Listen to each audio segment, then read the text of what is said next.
नमो अन्तानं नमो सिद्धाणं नमो आयरीयानं नमो वज्झायानं नमो लोये सवसाहुनं।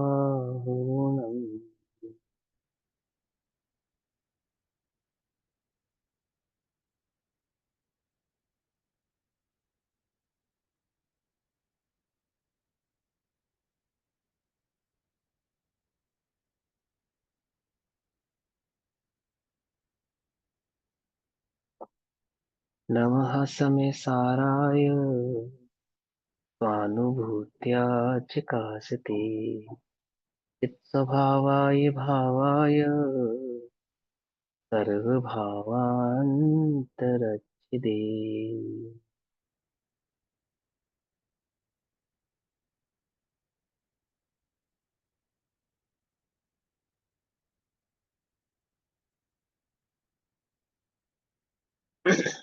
हमारी दोपहर कालीन कक्षा का विषय चल रहा है श्री समय सारजी ग्रंथ। श्री समय सारजी का स्वाध्याय हम सभी आचार्य अमृत चंद्र देव द्वारा रचित आत्मख्याति टीका के माध्यम से कर रहे हैं। आत्मख्याति टीका समय सार परिशिष्ट त्यागवाद अधिकार जिसको कहते हैं, पेज नंबर 617। भाव चल रहा है उपाय उपयत्त का, कि एक ज्ञान मात्र ही उपाय है उस सिद्धत्व की उपयत्त भाव की प्राप्ति का। तो ज्ञान ही उपाय है और ज्ञान ही उपेय है। ये कहना चाहते हैं कि जिस ज्ञान स्वभाव में स्थिर होकर सिद्धत्व की प्राप्ति की जाती है, तो वास्तव में ज्ञान स्वभाव में ही स्थिर हुआ जाता है। ज्ञान स्वभाव की स्थिरता के लिए ज्ञान स्वभाव में स्थिर हुआ जाता है और ज्ञान स्वभाव के द्वारा ही स्थिर हुआ जाता है। ऐसा उपेय उपयत्व साधक साध्यपना इस ज्ञान मात्र भाव में ही है। इस भाव को समझाते समय पेज नंबर 617 पे भावार्थ कहते हैं उपाय उपयत्व भाव के संदर्भ में, कि यह आत्मा, अब इसमें व्यवहार सम्यक दर्शन से निश्चय सम्यक दर्शन की प्राप्ति बतला देंगे, यानी कि वो जो पुरुषार्थ किया वस्तु स्वरूप को समझने का और उसमें वो जो वस्तु स्वरूप को प्रकट किया, ऐसे उस निश्चय सम्यक दर्शन को सॉरी तो व्यवहार सम्यक दर्शन तो क्या था कि वस्तु स्वरूप को भली प्रकार से समझने का जो उद्यम किया, और निश्चय सम्यक दर्शन क्या था कि वो वस्तु स्वरूप को समझकर उससे वस्तु स्वरूप का भान हुआ, प्रकट हुआ, आत्मानुभव हुआ। उस अनुभूति को निश्चय सम्यक दर्शन कहा। फिर वो जो आत्मानुभूति निश्चय सम्यक दर्शन है वो भी क्या है, साधक बना है। कब तक? जब तक वह सिद्धत की प्राप्ति नहीं हो जाता तब तक। जब वह सिद्धत की प्राप्ति हो गई तो वही निश्चय सम्यक दर्शन क्या है, साध्य भाव से प्रकट हो जाता है। तो उसी भाव को समझाते हैं कि भावार्थ यह आत्मा। ये बात समझ में आ रही है ना? कोई कंफ्यूजन तो नहीं इसमें? सिंपल सी बात है। निश्चय सम्यक दर्शन क्या है, यानी कि चौथे गुण स्थान में आत्मानुभव क्या है, साध्य भाव है। पंचम गुण स्थान का आत्मानुभव क्या है, साध्य भाव है। ऐसे छठा, सातवां, आठवां, नौवां, 10वां, 11वां और अनंत अवस्था तक, अनंत अवस्था तक जो आत्मानुभूति है, आत्मानुभव में लीनता है, वो क्या है, बोले सब साध्य भाव है।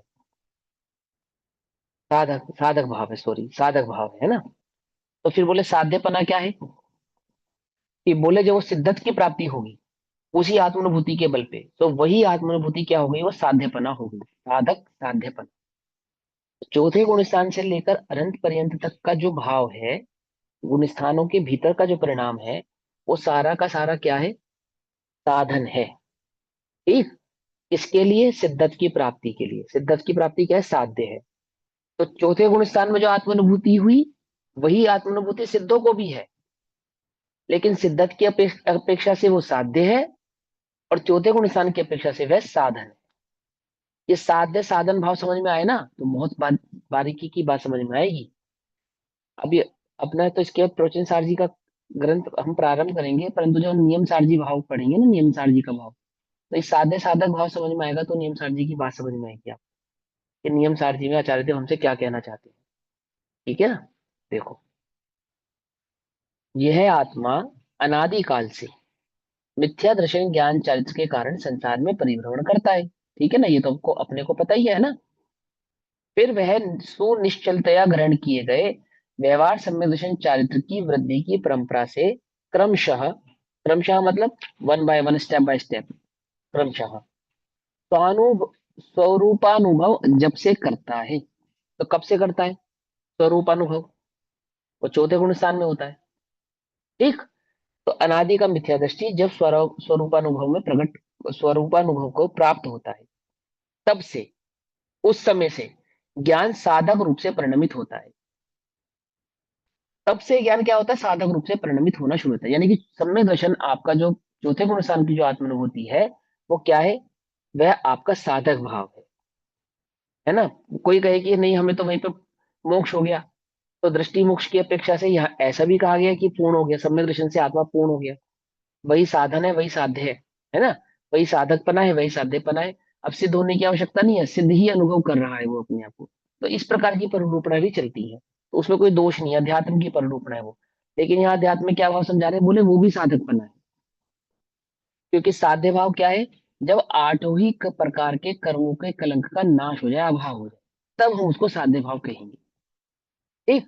तो क्या कहते हैं, स्वरूपानुभव जब से करता है तब से ज्ञान साधक रूप से परिणमित होता है। कौन परिणमित होता है साधक रूप से, ज्ञान। ज्ञान माने एक ज्ञान गुण नहीं, ज्ञान स्वभावी आत्मा, ज्ञान ही आत्मा है, आत्मा ही ज्ञान है, ऐसा कहते हैं।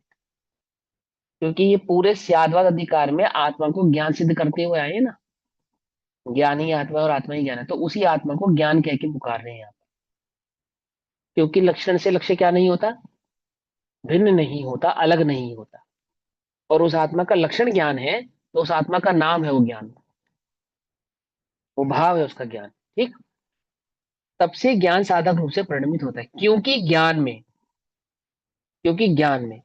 ये ज्ञान स्वरूपी भगवान आत्मा ज्ञान भाव है ना, ज्ञान भाव, उसी में क्या होता है, निश्चय सम्यक दर्शन चारित्र रूप भेद अंतर्भूत है।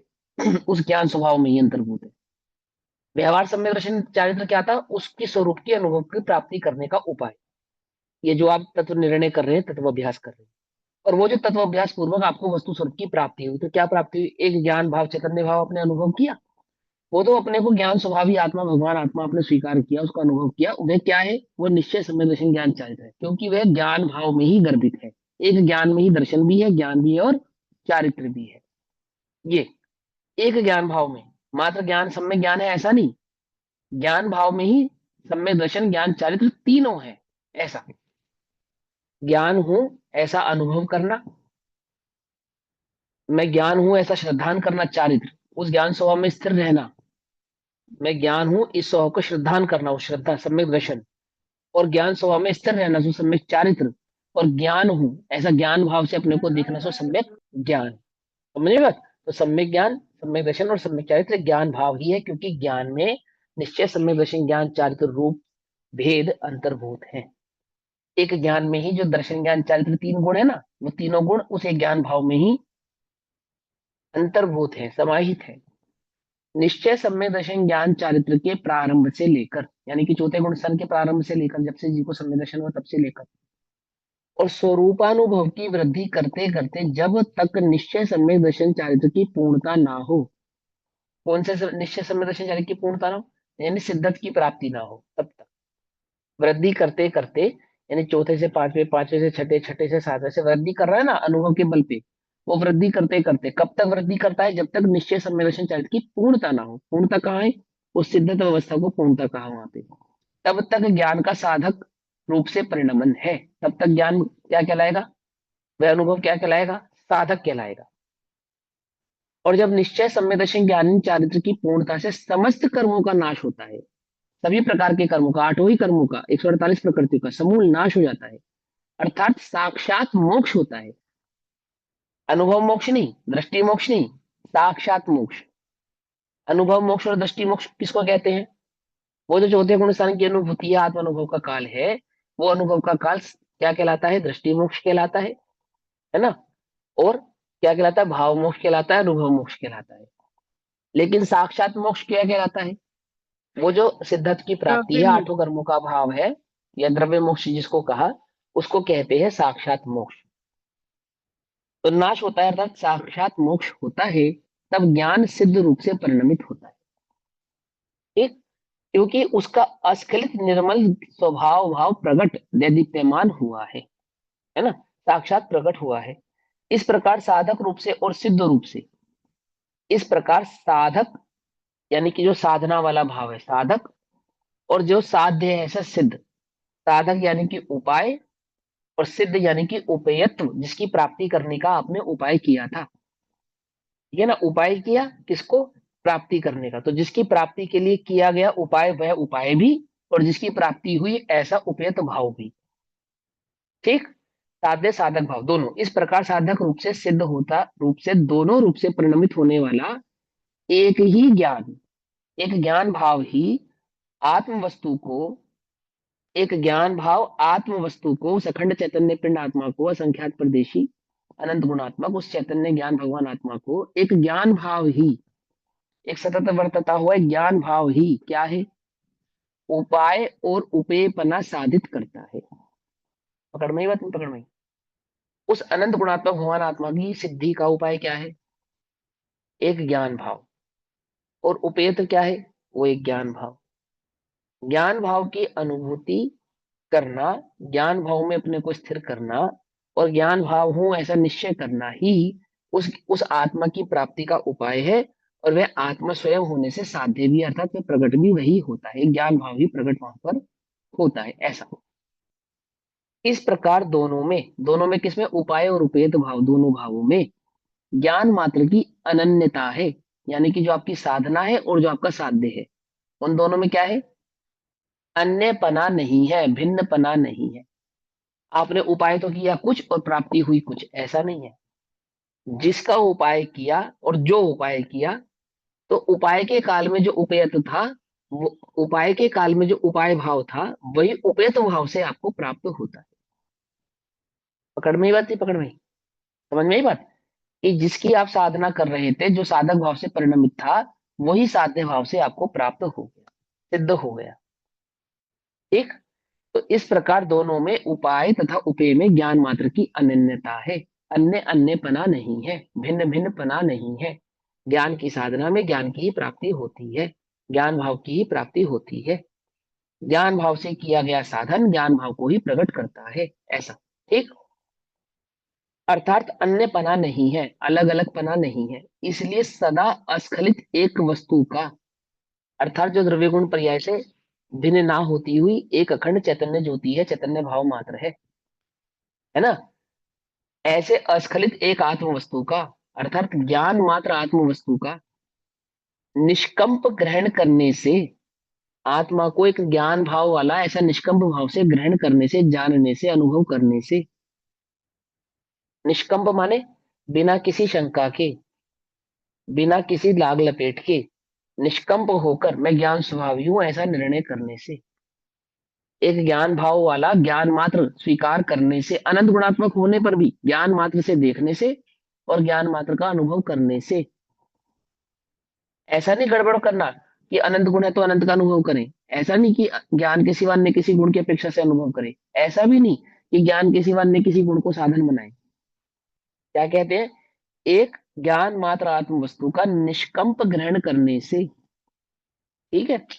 मुमुक्षुओं को, इनको, मुमुक्षुओं को अर्थात मोक्षार्थी जीवों को, मुमुक्षुओं को, कि जिन्हें अनादि संसार से भूमिका की प्राप्ति ना हुई हो, अनादि से जिनको क्या नहीं प्राप्त हुआ था, सम्यक दर्शन आदि की प्रकटता नहीं हुई थी, मुक्ति के मार्ग की भूमिका प्राप्त नहीं हुई थी, संसार से छूटने का उपाय जिन्हें प्राप्त नहीं हुआ था, ऐसे मुमुक्षु जीव जो मुक्ति के मार्ग का उपाय तो करना चाहते थे, करना कर रहे थे, परंतु वे मुक्ति का मार्ग उन्हें प्रकट नहीं हुआ था, जो संसार के दुखों से छूटकर और संसार का अभाव करके मोक्ष रूपी सुख को प्राप्त करना चाहते थे, ऐसे मुमुक्षुओं को, कि जिन्हें अनादि संसार से भूमिका की प्राप्ति नहीं हुई हो, उन्हें भी, उन्हें भी, जिन्हें एक बार प्राप्ति हो गई है फिर छूट गई है, उनके लिए तो सुलभ है, पर जिन्हें कभी नहीं हुई है, ऐसे अनादि मिथ्या दृष्टि जीवों को, जिन्हें एक बार भी सम्यक दर्शन की प्राप्ति नहीं हुई, जिन्हें एक बार भी रत्नत्रय के मार्ग की प्राप्ति नहीं हुई, खबर नहीं हुई, मालूम नहीं चला, ऐसे जीवों को, है ना, भूमिका प्राप्त नहीं हो, उन्हें भी तुम्हें अनादि से सम्यक दर्शन प्रकट नहीं हुआ ना, नहीं करना चाहते हो, कि हाँ, तो सुनो मुमुक्षुओं, जो सम्यक दर्शन प्रकट करना चाहते हैं उन मुमुक्षु की बात कर रहे हैं, अथवा जो आत्मलीनता प्रकट करना चाहते हैं, अथवा जो सिद्धत की प्राप्ति करना चाहते हैं। मूल उद्देश्य तो सिद्धत भाव है ना, तो जो सिद्धत की प्राप्ति करना चाहते हैं, संसार के दुखों का भाव करना चाहते हैं, बोले हाँ, अनादि काल में आज तक हुआ कि नहीं हुआ, तो सुनो मुमुक्षु, यदि तुम्हें भी तुम्हें भी इस आत्म वस्तु का अनुभव करना है, उस सिद्धत की प्राप्ति करनी है, तो तत्क्षण, तत्क्षण माने इसी क्षण, इसी क्षण, तत्क्षण, इसी क्षण, तत्क्षण ही भूमिका की प्राप्ति होती है, अर्थात आत्मानुभूति की प्राप्ति होती है, समय दर्शन की प्राप्ति होती है। भूमिका किसको कहते हैं? जैसे मोक्ष मार्ग की भूमिका, पृष्ठ भूमिका, शुरुआत, तो साधक। चौथा गुण स्थान। हाँ, साधकपना। भूमिका माने वो, जैसे जब किसी बात को शुरू करने से पहले भूमिका बनाई जाती है ना, तो मोक्ष मार्ग को शुरू करने से पहले मोक्ष मार्ग की प्रथम भूमिका क्या है? सम्यक दर्शन ज्ञान चालित आत्मानुभूति। तो जिन्हें अनादिकाल से प्राप्त नहीं हुई है, वो प्राप्त करना चाहते हैं, ऐसे मुमुक्षु जनों सुनो, इस ज्ञान भाव से ही, तत्क्षण, इसी क्षण ही भूमिका की अर्थात आत्मानुभूति की, निश्चय समय दर्शन की प्राप्ति होती है। फिर उसी में नित्य मस्ती करते हुए, मस्ती करते हुए का मतलब क्या? वो लीन रहते हुए, है ना। मस्ती का अर्थ क्या है? वहां पे लीन रहते हुए, मस्त रहते हुए, आनंद करते हुए, है ना। वे मुमुक्षु जो कि स्वतः ही, स्वयं ही, क्या पुरुषार्थ है उनका? पुरुषार्थ है लीन रहना, बस। फिर क्या होता है? स्वयं ही, है ना, अन्य कोई पुरुषार्थ नहीं है। छठे से सातवें गुण को प्रकट करने का और सातवें से आठवें गुण को प्रकट करने का, उपशम श्रेणी से छपक श्रेणी मांडने का क्या पुरुषार्थ है? विशेष पुरुषार्थ? कोई लीनता पुरुषार्थ नहीं। जो चौथा गुण स्थान का पुरुषार्थ है, वही पांचवे का, वही छठे का, वही सातवें का, वही आठवें का, वही नौ। ये समझ लो, ये भूलना नहीं है मुझे। मैं बार बार रिपीट तो करता हूँ, आपको लगता होगा भैया बार बार रिपीट करते हैं, लेकिन ये बहुत काम की बात है, इसलिए रिपीट करता हूँ। चलो ध्यान से देखो क्या कहते हैं। फिर उसी में, इसमें वो भूमिका प्राप्त हुई ना, अनादि मिथ्या दृष्टि को भूमिका प्राप्त हुई ना। कौन सी भूमिका? चौथे गुण स्थान का आत्मानुभव। उसी में, उसी में, विशेष कुछ नहीं, उसी में। ये स्पष्ट आचार्य देव के स्वयं के शब्द हैं, देखो क्या लिखा है। देखो ये ऊपर लिखा है संस्कृत में, एवमो भैत्रापि ज्ञान मात्रस्यानन्यतया नित्य मस्खलिति, मस्खलितैक वस्तुनो निष्कंप परिग्रहणात् तत्क्षण, तत्क्षण एव मुमुक्षुणामा संसार लब्ध भूमिका, लब्ध भूमिका नामपि भवती भूमिका लाभ, अर्थात उस भूमिका का लाभ प्राप्त होता है, अर्थात उस सम्य दर्शन की प्राप्ति होती है, अनुभव की प्राप्ति होती है, लाभ प्राप्त होता है। फिर क्या होता है? तत्र नित्य दुर्लिस्तास्ते स्वतः एव क्रमाक्रम, स्वतः एव, स्वयं ही, स्वयं ही एव उसको क्रमाक्रम प्रवर्तताने कांतर मूल्यता मूर्त्या, अनेकांत मूर्ति है ना, अनेकांत मूर्ति, क्रमाक्रम यानी कि क्रम और अक्रम, क्रमाक्रम, क्रमाक्रम मतलब गुण और पर्याय वाला, वो जो अनेकांत मूर्ति स्वरूप है, अनेकांत गुणों वाला है, कर्माक्रम प्रवृत्ता अनेकांत मूर्तिया, है ना। तो देखो मुझे जो मूल बात बतानी थी, स्वतः एव लिखा ना, मूल आचार्य ने लिखा ना, कोई हमने अपनी मर्जी से नहीं कहा। इसमें कैसे स्वतः होता है?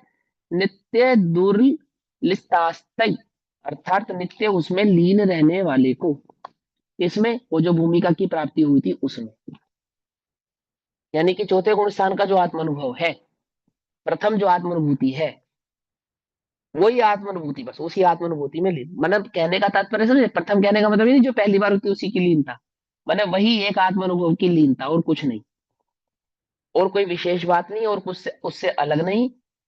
आमुक गुण स्थान बदल जाने पर कोई बात विशेष हो जाए, ऐसा कुछ नहीं, ऐसा कुछ नहीं। क्या है?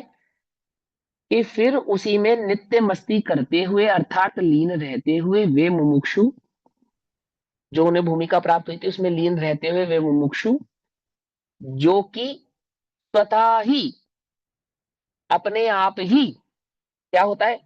क्रम रूप और अक्रम रूप प्रवर्तमान, यानी कि गुण और पर्यायों वाले उस अनेक अंत की, अर्थात अनेक धर्म की मूर्तियां हैं। अर्थात वो अनेक अनंत धर्मात्मक वो आत्म वस्तु है, समझे, वो आत्म द्रव्य है।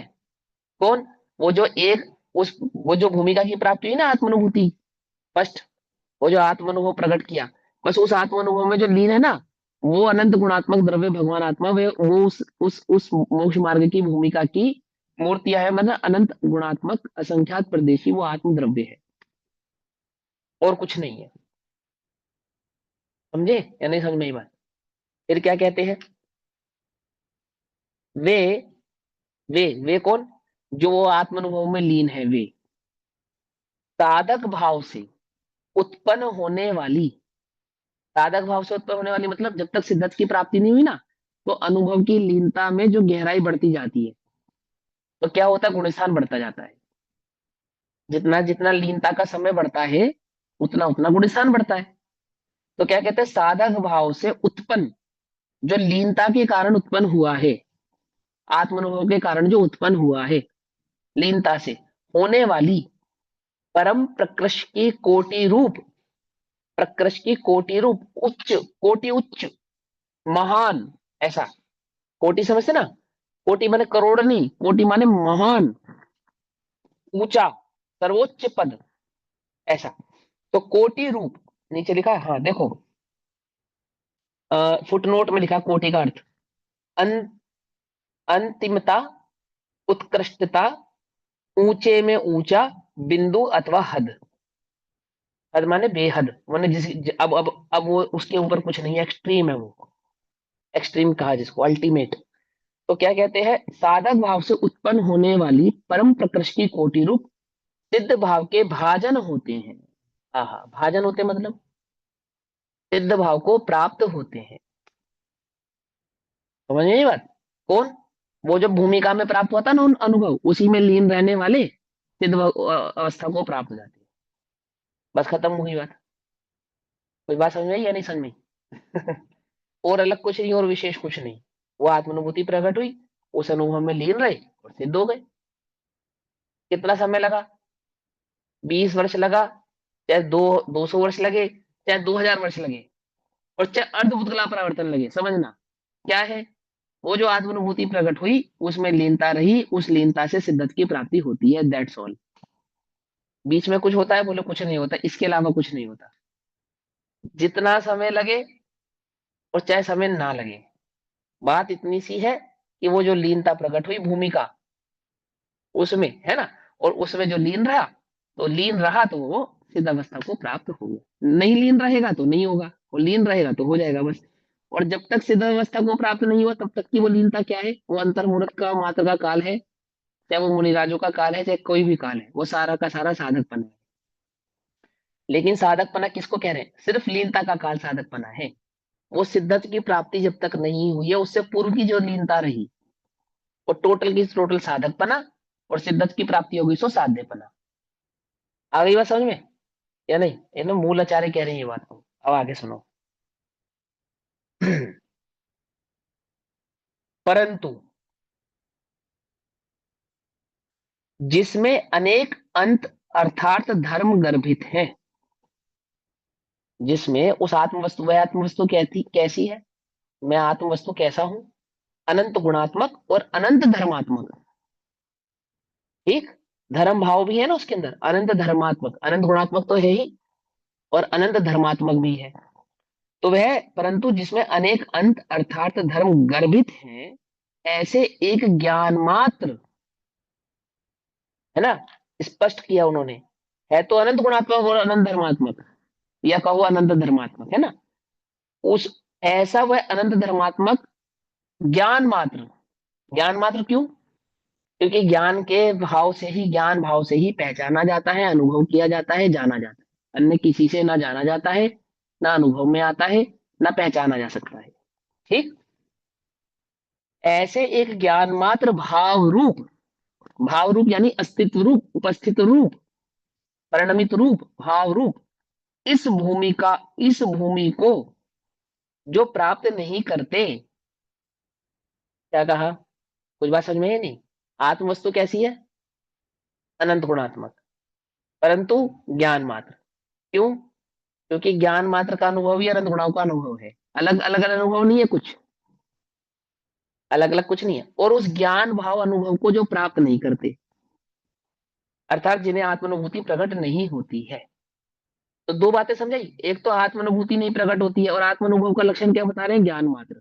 ये दो बातें समझ में आती है या नहीं समझ में आती? यहाँ पे कोई क्वेश्चन है इसके अंदर? देखो क्या लिखा, परंतु जिसमें अनेक अंत अर्थात धर्म गर्भित हैं। किसमें गर्भित है? किसमें गर्भित है? मुझ में गर्भित है ना। हाँ, लेकिन एक ज्ञान भाव स्वभाव में कह रहे गर्भित है। मैं तो हुई वो, कोई मुझसे अलग नहीं है। लेकिन क्या कहते हैं, परंतु जिसमें वो अनंत धर्म अनंत गुण भाव गर्भित है, ऐसे एक ज्ञान मात्र भाव रूप, है ना, एक ज्ञान मात्र भाव रूप उपस्थित क्या है, जानने में क्या आ रहा है, अस्तित्व किसका समझ में आ रहा है, ज्ञान का। जो एक ज्ञान भाव तुम्हें जानने में आ रहा है ना, एक ज्ञान भाव जो तुम्हारे जानने में आ रहा है, ये एक ज्ञान भाव कैसा है, अनंत गुणात्मक और अनंत धर्मात्मक रूप इसमें गर्भित है, उपस्थित है। आई बात समझ में नहीं समझ में आई? बोलो, आत्मा जानता है या नहीं जानता है? आत्मा जानता है ना। तो ध्रुव ध्रुव जानता है या नहीं जानता है? ध्रुव, बोलो भैया, नेहा दीदी हाँ है, जानता है। नेहा दीदी, जानता है ध्रुव? क्या जानता है? ध्रुव को पहचानना है नहीं पहचानना, तुम्हें ध्रुव को जानना है? तो ध्रुव को जानना है, तो जो जानता है वो ध्रुव है। क्या कहा? कुछ बात समझ में ही नहीं है।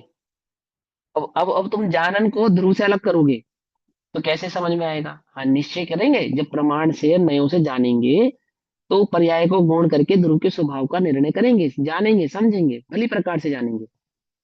और अगर आपको चैतन्य चर्चा की याद हो तो बाबूजी ने क्या बताया, ज्ञान की पर्याय अपने को क्या अनुभव करती है, ध्रुव अनुभव करती है। क्या स्वीकार करती है? ध्रुव स्वीकार करती है। तो कैसा ध्रुव हूं मैं, कि जानन भाव मात्र, ज्ञान भाव मात्र। जानना और ज्ञान दो अलग अलग है या एक ही है? एक ही है, जान और जानना। समझे नहीं समझे? ज्ञान है ना, ज्ञान, उसको इंग्लिश में लिखते ज्ञान, मालूम, GYAAN, ज्ञान। उसी से बनता है हिंदी में जान। कौन सा जान? वो प्रेम प्रेमिका वाला जान नहीं, कि जान जान। लेवा। जीवन, जिसको जान कहते हैं कि इसमें जान है या नहीं है, ऐसा। वो ज्ञान से बनता है जान, जीवन। आई बात समझ में नहीं समझ में? तो क्या बना वो ज्ञान, जानना और जान दो अलग अलग है या एक ही है? कि ज्ञान ही जानना है, जानना ही एक ज्ञान ही है। है। आ गई बात समझ में? तो मैं ध्रुव हूँ, भगवान आत्मा हूँ, कैसे पहचानूंगा मैं? कि बोले जानना जानना आ रहा है ज्ञान में, कि ज्ञान भाव है, बोले हाँ, यही तू है, यही तू है।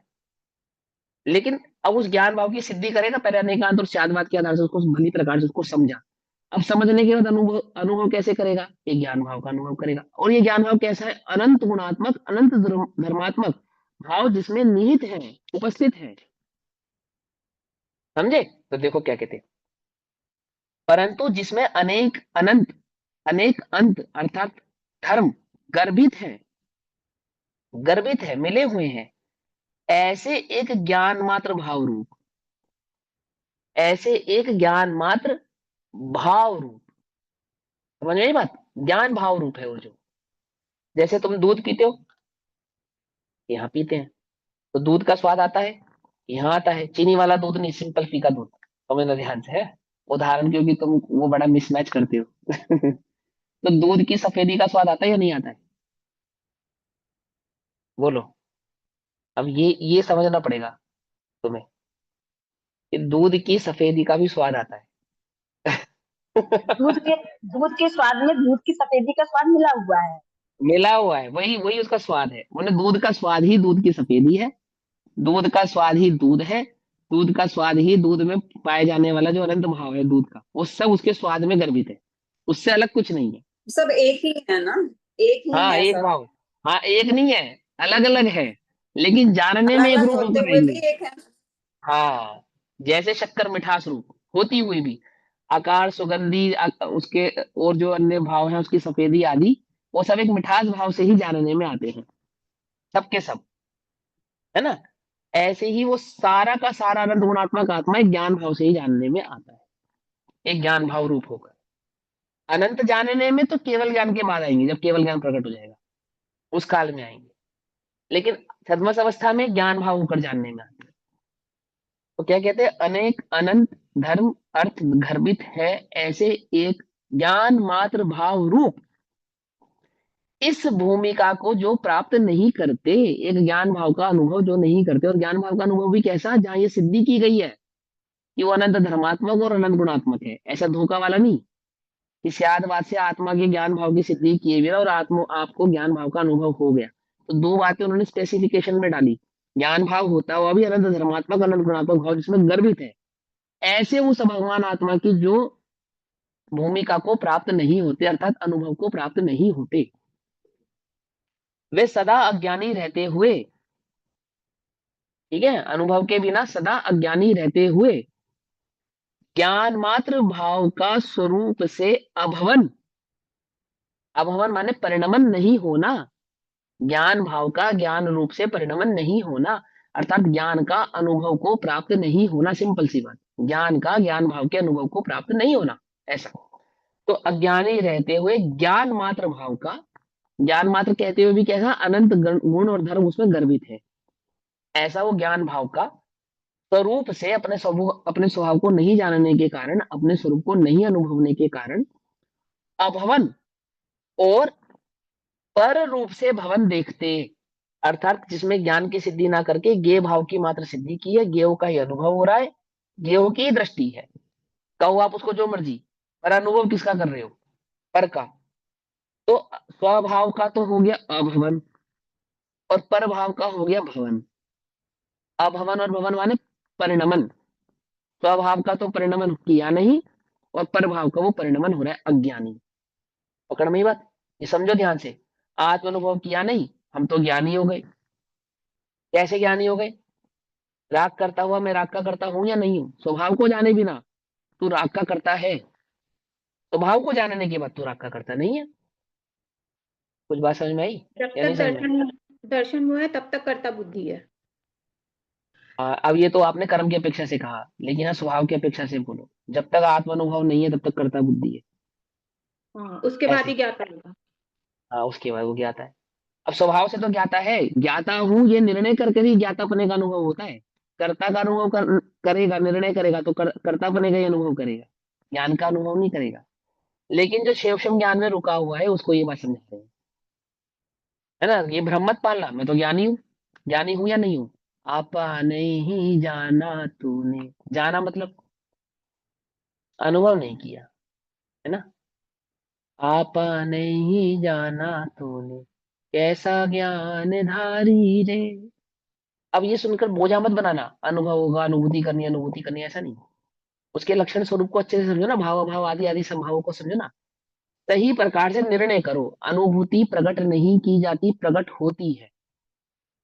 अगर अनुभव प्रकट नहीं हो रहा है तो उसके लिए दुखी मत हो, इसके लिए विचार करो कि वस्तु स्वरूप को समझने में मेरी त्रुटि कहाँ है। कुछ बात समझ में आई या नहीं आई?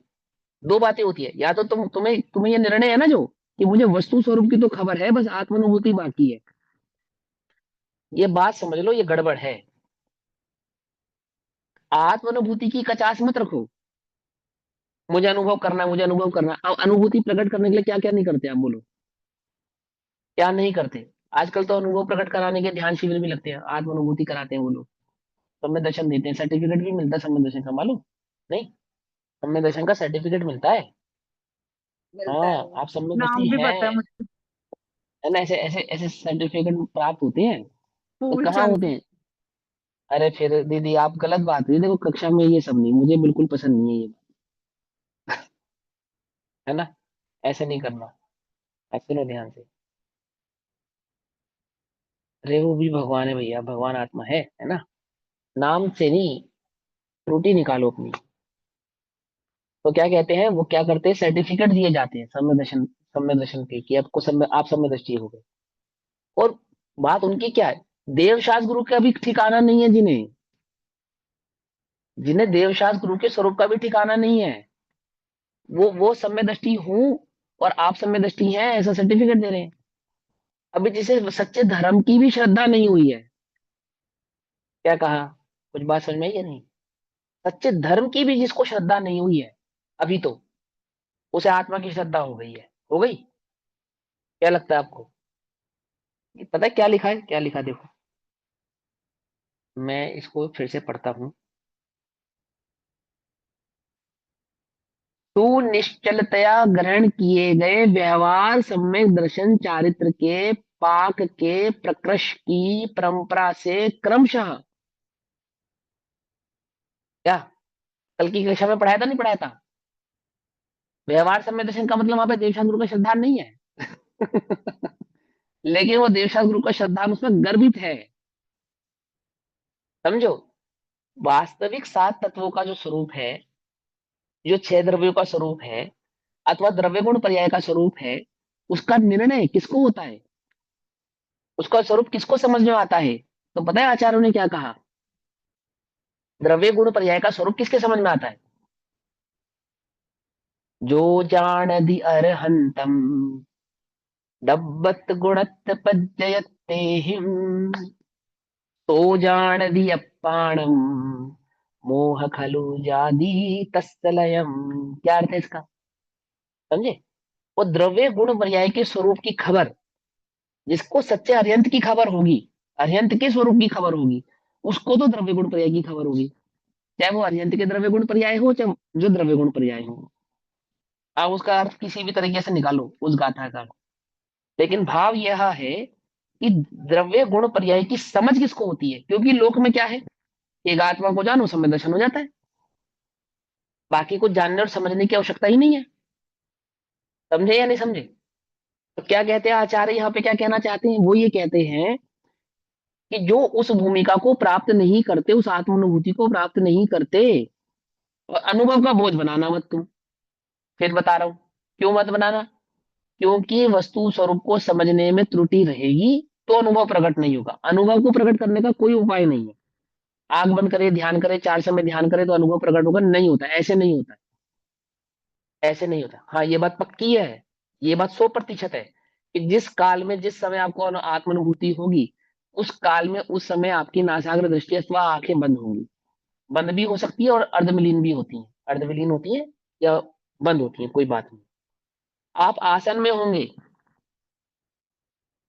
ये भी बात पक्की है। आप ध्यान में होंगे, 101% ध्यान में होंगे, परंतु अगर आपको ये भ्रम है कि मैं ध्यान लगाऊंगा तो मुझे आत्मानुभूति होगी, तो ऐसा होता नहीं है। तो कैसा होता है भैया? कि वस्तु स्वरूप का निर्णय सही करो, आत्म अनुभव को आपो आप ही आप, उपहार है वो तो उपहार है, वो तो प्रकट होना ही होना है। अगर आपने काम सही किया है तो वो आत्म अनुभूति आपको आपो आप प्रकट होती ही होती है, नियम से होती है। त्रुटि करोगे तो नहीं होगी। पकड़ में ही बात। क्यों भैया, हम प्रायोगिक लब्धि तक अनंत बार पहुंचे हैं तो हमने त्रुटि की है कि हाँ? आपको क्या लगता है त्रुटि करने वाले प्रायोगिक लब्धि तक नहीं पहुंच पाते, ये लगता है आपको क्या? त्रुटि त्रुटि करने वाले प्रायोगिक लब्धि तक नहीं पहुंच पाते, वस्तु स्वरूप के समझने में त्रुटि करने वाले भी, है ना? क्या नहीं होते, क्या क्या नहीं होते, प्रायोगिक लब्धि तक तो पहुंच ही जाते हैं, कोई ऐसी बात नहीं। वस्तु स्वरूप को समझने में कुछ त्रुटि रह जाए तो प्रायोगिक लब्धि होती है, उसमें कोई बात नहीं। और प्रायोगिक लब्धि यानी कि वस्तु स्वरूप को भली प्रकार से, बिल्कुल एक्यूरेट सही प्रकार से समझे तो करण लब्धि को वह वही प्रायोगिक लब्धि करण लब्धि में कन्वर्ट हो जाती है। समझ में बात, समझ में? आपका स्वरूप का समझ सही हो तो आपकी वो कन्वर्ट हो जाएगी, किसमें? करण लब्धि में, सिंपल सी बात। और बाय चांस कदाचित उस काल में नहीं हो पाई तो अन्य किसी काल में वही प्रायोगिक लब्धि, जैसे नरक आदि में अथवा त्रिंच आदि की अवस्थाओं में काम आती है, बिल्कुल आती है। समझे? आपको समय दशा का कारण बनती है, सुलभ है। त्रिंचों को भी तो होता है, बहुत अधिक ग्रंथ पढ़ने की आवश्यकता नहीं है, ये बात कही जाती है ना, बिल्कुल सही कही जाती है, गलत नहीं है। लेकिन ग्रंथ पढ़ने का मतलब बहुत ग्रंथ पढ़ने से तुम्हें वस्तु स्वरूप का निर्णय हो जाएगा, ऐसा नहीं। और कोई ये समझे कि ज्यादा वस्तु स्वरूप पे विचार करने की आवश्यकता नहीं, मैं आत्मा ऐसा जानने से हो जाएगा, तो ऐसा भी नहीं है, ऐसा भी नहीं। वस्तु स्वरूप को समझने के लिए चाहे आप ग्रंथ पढ़े, चाहे आप ग्रंथ नहीं पढ़े, तेरे गुरु का वचन सुने, है ना, पर आपको वस्तु स्वरूप का निर्णय तो करना ही पड़ेगा। द्रव्य गुण पर्याय के स्वभाव को भली प्रकार से समझना ही पड़ेगा। अब आप चाहे उसको क्षेपण ज्ञान की अपेक्षा से या पंडिताई की अपेक्षा से देखो, वो आपकी भूल है अगर आपको नहीं समझना तो। लेकिन वास्तविक बात को समझना है तो बात यही है कि बिना द्रव्य गुण पर्याय के स्वरूप को समझे बिना, बिना उस आत्मा के उस स्यादवाद और अनेकांत से उसकी सिद्धि हुए बिना, ज्ञान में, किस कौन से ज्ञान में, शिवशम ज्ञान में, उसकी सिद्धि हुए बिना जीव करण लब्धि प्रायोग लब्धि तक पहुंचता नहीं है। क्या कहा, कुछ बात समझ में आई या नहीं समझ में? निर्मल और दूसरा शब्द क्या था? अचल। स्वच्छ। स्वच्छ, समझे? निर्मल और स्वच्छ, ऐसा, समझे? देखो अब क्या कहते हैं, ज्ञान मात्र भाव रूप इस भूमिका को जो प्राप्त नहीं करते, गुरुदेव तो अपने जीवन काल में हजारों बार कह चुके, 2 4 5 घंटा स्वाध्याय करो भाई, स्वाध्याय करो, स्वाध्याय नहीं करने से वस्तु स्वरूप समझ में नहीं आता। कहते हैं ना, क्यों कहते हैं गुरुदेव? गुरुदेव ने तो आत्मानुभूति की, उनको नहीं मालूम कि स्वाध्याय से आत्मानुभूति नहीं होगी, बहुत ग्रंथ पढ़ने से आत्मानुभूति नहीं होगी। परंतु जब भी वो अनुभव की प्रेरणा करते थे तो क्या कहते थे? स्वाध्याय करो। क्यों करो? स्वाध्याय करने से थोड़ी आत्मानुभूति का कोई लेना देना है, क्योंकि क्षेपण ज्ञान का विषय स्वाध्याय तो, कि मेरे भाई वस्तु स्वरूप को समझने का जो निर्णय है ना, उसकी बात है वो। त्रियन, देखो वही है ना, त्रियंचो वाला सम्यक दर्शन चाहिए हमें, है? कौन सा सम्यक दर्शन चाहिए? वो जो त्रियंचो को हो जाता है, ऐसे चाहिए ना कि जंगल में अपना मांस भी खाते रहे शेर की तरह, तो छंद प्रवृत्ति भी करते रहे और सम्यक दर्शन भी हो जाए या नहीं हो जाए? ऐसे नहीं होता है। उसको भी हुआ ना, जो उसको, जिसकी कहानी पढ़ के तुम, जिस व्यवहार पक्ष को पढ़ के तुम ये अर्थ निकाल रहे हो, तुम्हें वस्तु स्वरूप की भली उसकी तारतम्यता की खबर नहीं है, उसकी तारतम्यता का तुमने विचार नहीं किया। हाँ, ये उनके लिए है कि जो पंडिताई के कारण ये समझ रहे हैं कि हमें सम्यक दर्शन हो जाएगा, शिवक्षम ज्ञान की वृद्धि को जो सम्यक दर्शन का कारण मान रहे हैं, उनका निषेध है वहां पे। लेकिन वस्तु स्वरूप को समझने का अभ्यास नहीं करेगा, उसको नहीं होगा। स्वाध्याय शिवक्षम ज्ञान की वृद्धि के लिए नहीं, वस्तु स्वरूप के निर्णय के लिए, वस्तु स्वरूप को समझने के लिए, कि भैया हमें हमें आत्मानुभव क्यों नहीं हो रहा, तो ये विचार करो कि वस्तु स्वरूप को समझने में कहीं त्रुटि है। बस इतनी सी बात है। कोई ना कोई हमारे अंदर में पर का भाव, पर का राग बैठा है, एक्चुअल में बैठा है। मेरी दृष्टि कहीं ना कहीं अभी प्राणमुख है, इसके कारण ही मुझे वो आत्मानुभव प्रकट नहीं हो रहा है ना।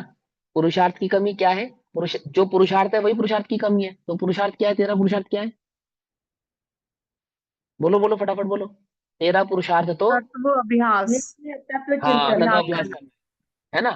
तो अब आपके पुरुषार्थ की कमी है, तो क्या कमी हुई? कहीं ना कहीं तत्व निर्णय, मतलब हाँ, तत्व तत्व को अभ्यास में समझने कमी है। में। कमी है, बस सीधी सी बात है। क्योंकि पुरुषार्थ की कमी है ना, तो पुरुषार्थ क्या था? तत्व अभ्यास। और पुरुषार्थ की कमी यानी कि उस तत्व को समझने में कहीं ना कहीं कोई त्रुटि है, सीधी सी बात है। आपने अभ्यास सही नहीं किया, वो उसी को कमी कहते हैं। हमें क्या लगता है, अब हमें आत्म सब वो वस्तु स्वरूप तो समझ में आ गया, अनुभव करने वाला जो पुरुषार्थ है वो अलग है, उसकी कमी है। और अनुभव करने वाला पुरुषार्थ कौन सा होता है? कि ध्यान लगाना, एकाग्र करना और नासाग्र दृष्टि होना, वो उसको हम अनुभव का पुरुषार्थ समझते हैं। यही है ना हमारी दृष्टि में। अनुभूति का पुरुषार्थ कौन सा होता है बताओ? कि भैया वो एकदम शांति में जाके, जंगल में जाके या कहीं निर्जन स्थान पर जाकर और बिल्कुल एकदम पद्मासन में 2 4 5 घंटे बैठे और वो आंखें जो है वो नासाग्र हो जाए और उपयोग हमारा स्थिर हो जाए, तो हमें आत्मानुभूति प्रकट हो जाएगी। ये किसका पुरुषार्थ है? ये आत्मानुभूति का पुरुषार्थ है। किसकी दृष्टि में? जिसको वस्तु स्वरूप की खबर नहीं है, वो ऐसा ही विचार करता है। इस बात समझ में आई या नहीं समझ में? हाँ, शेर को जब सम्यक दर्शन प्रकट हुआ तो किसी आसन में था या नहीं था? पद्मासन में था या खड़गासन में? लेकिन छल ग्रहण मत करना। जब नरक के नारकी को सम्यक दर्शन होगा तो वो पद्मासन में होगा या खड़गासन में? लेकिन छल ग्रहण नहीं करना, इसका अर्थ ये नहीं है कि गाड़ी चलाते चलाते तुम्हें सम्यक दर्शन हो जाएगा। इसका ये अर्थ नहीं है। इसका ये अर्थ नहीं है। इस बात का कई लोगों ने क्या अर्थ निकाला मालूम? ट्रेन में चढ़ते चढ़ते सम्यक दर्शन हो गया। मतलब सीढ़ियों आसन से की उतरते उतर रहे। फाउंडेशन तिर्यंचों में और नर गति में नहीं है, मनुष्य गति में है। मतलब आसन होगा ही किसकी? होगा। आसन की? देखो योग्यता कहते हैं इसको, गति की योग्यता होती है ये। हाँ, मतलब इसको जिस समय योग्यता कहा। सम्यक दर्शन का वो पुरुषार्थ कर रहा होगा, सम्यक दर्शन का नहीं मतलब हाँ तत्वाभ्यास हाँ। या तत्व निर्णय कर रहा होगा, उस समय आसन में एकाग्र स्थित होकर ही बैठा होगा, तभी तो आप वो आप निर्भार ही हो होकर। जाएगा। होगा नहीं, देखो इसको उदेक भाव कहते हैं। इसका इसके साथ निमित्त नैमित्तिक संबंध होता है। निमित्त निमित्त नैमित्तिक, द्रव्य संग्रह पढ़ो आप, ठीक, आपको मालूम चलेगी बात। क्या कहते हैं? वो ऐसा निमित्त नैमित्तिक भाव है कि जैसे जैसे परिणामों में लब्धि बढ़ती है, तो पर्यायगत योग्यता, ये पर्यायगत योग्यता कहलाती है। जैसे फॉर एग्जाम्पल, सिंपल सी बात है, खोटा उदाहरण है, आचार्यों ने दिया है, मैंने अपने घर से तो बनाया नहीं। जैसे पुरुष को स्त्री संबंधी राग होता है ना, वो पुरुष को स्त्री संबंधी राग होता है, तो बोले बोले त्रियंच को भी स्त्री संबंधी राग होता है क्या? होता है, लेकिन वो त्रियंचनी रूप में। मेरी बात समझ में आई या नहीं? मैंने उसके लिए स्त्री, उसको त्रियंचनी भाव, और वो त्रियंचनी भाव भी कौन सा रहेगा उसका, उसकी पर्यायगत योग्यता है वो। पुरुष को पुरुष संबंधी और त्रियच को त्रियंच संबंधी, ऐसा। पकड़ में बात, उसकी पर्यायगत योग्यता। जैसे गाय को सहज ही घास खाने का भाव है, मनुष्य को नहीं है। है ना? तुमने खेत से गेहूं तोड़ा और चबा दिया, ऐसे करते हो? खेत में घुस जाते हो तुम भी। और जुगाली शुरू। तुम तो ऐसा नहीं करते ना, लेकिन पशु तो ऐसे ही करता है, वो तो खेत में घुसता है और जुगाली शुरू। तो पशु जब खेत को देखता है, उसको भी भोजन दिखता है, और मनुष्य जब खेत को देखता है तो उसको भी भोजन दिखता है। पर गजब की बात यह है कि वो भोजन देखने की दृष्टि त्रियंच की और मनुष्य की भिन्न है या नहीं? ये उसकी पर्यायगत योग्यता है। आई बात समझ में नहीं समझ में? है तो दोनों के लिए वो भोजन ही, लेकिन वो पकाने की नहीं सोचता और ये कच्चा खाने की नहीं सोचता। क्यों? सहज ही इसका ऐसा ही औदैहिक परिणाम है या नहीं? गलत कह रहा हूं? ऐसे ही इसमें होता है। छल ग्रहण नहीं करना, बस इतनी सी बात है। अब देखो, जो आत्म अनुभव नहीं करता, ऐसा वे सदा अज्ञानी रहते हुए ज्ञान मात्र भाव का स्वरूप से अभवन और पर रूप से भवन देखते। अब ब्रैकेट में क्या लिखा? श्रद्धा करते हुए। क्या क्या श्रद्धा करते हुए? पर की श्रद्धा करते हुए, स्वभाव की श्रद्धा नहीं करता हुआ, पर की श्रद्धा करता हुआ। जानते हुए तथा आचरण करते हुए, पर में पर को जान रहा है, पर की श्रद्धा कर रहा है, पर का ही आचरण कर रहा है। सम्यक दृष्टि ज्ञान को जान रहा है, ज्ञान की श्रद्धा कर रहा है, और आचरण भी ज्ञान में ही कर रहा है, अनुभव की अपेक्षा से कह रहे हैं ये, लीनता को। और जो अनुभव में नहीं है वो क्या कर रहा है? वो पर की ओर देख रहा है, पर कोई जान रहा है, पर की श्रद्धा कर रहा है, पर में ही क्या कर रहा है? प्रवृत्ति कर रहा है। मिथ्या दृष्टि, मिथ्या ज्ञानी और मिथ्या चारित्री होते हुए उपाय उपय भाव से अत्यंत भ्रष्ट होते हुए संसार में परिभ्रमण करते हैं।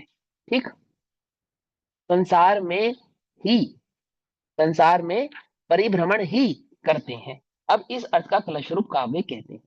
इस अर्थ का कि जो स्वरूप अनुभव तो करते नहीं है और पर में दृष्टि रखते हैं, ऐसे जीव संसार में परिभ्रमण करते हैं। इस भाव को समझाने के लिए 266 नंबर का कलश आचार्य देव कहते हैं। ठीक, तो अब ये 266 नंबर का जो कलश है ये हम कल पढ़ेंगे, अभी समय हुआ। तब तक के लिए सभी को जय जिनेन्द्र, ओम नमः सिद्धेभ्य। निज निधि निज में बताई यह अनंत कुछ, उसके लिए जिनवाणी माँ को वंदना शतबार।